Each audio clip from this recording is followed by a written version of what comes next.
যোগ্যতা মানুষকে কতদূর নিয়ে যায় তার আরও এক উদাহরণ হতে যাচ্ছেন মুস্তাফিজুর রহমান। পিএসএল এর পর আরও এক নতুন লিগে নাম লেখাতে যাচ্ছেন টাইগার কাটা মাস্টার।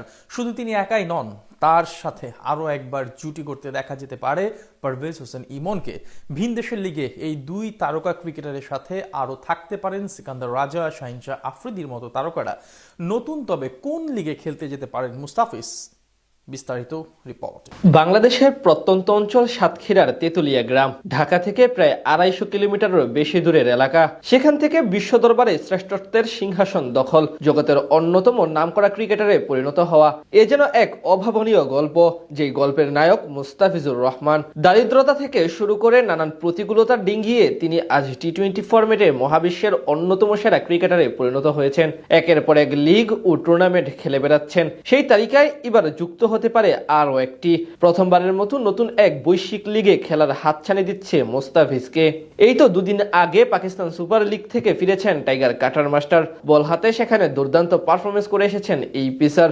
আইপিএল থেকে নাম কাটা যাওয়ার পর লাহোর কালান্দার্স সরাসরি চুক্তির ভিত্তিতে তাকে দলে ভেড়ায়, যেখানে খরচ হয় প্রায় ৬.৫ কোটি পাকিস্তানি রুপি। পিএসএল এ এখন অব্দি দুইবার খেলেছেন মুস্তাফিজ এবং দুইবারই লাহোরের হয়ে মাঠ মাতিয়েছেন এই পেসার। তেমনি আরও একবার লাহোর কালান্দার্সের জার্সি গায়ে নতুন এক টুর্নামেন্টে খেলার সুযোগ আসতে পারে তার কাছে।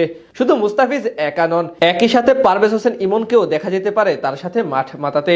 আগামী জুলাইয়ে মাঠে গড়াবে গ্লোবাল সুপার লিগের তৃতীয় সংস্করণ, যেখানে ২০২৫ পিএসএল চ্যাম্পিয়ন হওয়ার সুবাদে সুযোগ পেতে যাচ্ছে লাহোর কালান্দার্স। পাকিস্তান সুপার লিগ থেকে একমাত্র দল হিসেবে আসন্ন সিজনে নাম দিবে তারা।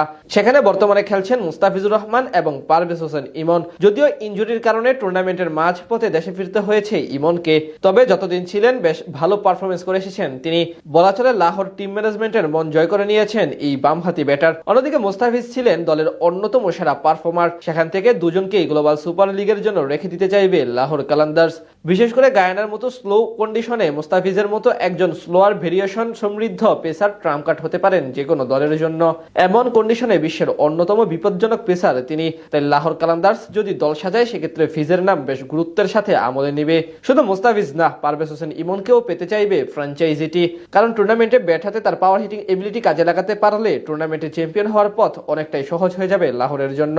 টুর্নামেন্টের আগের দুই আসরে বাংলাদেশ থেকে রংপুর রাইডার্স খেললেও মুস্তাফিজুর রহমান এবং পারভেজ হোসেন ইমন দুজনের একজনও জিএসএল এ খেলার অভিজ্ঞতা নেই। তাই তারা যদি লাহোরের হয়ে খেলতে যান, তাহলে এটিই হবে তাদের প্রথম গ্লোবাল সুপার লিগ আসর।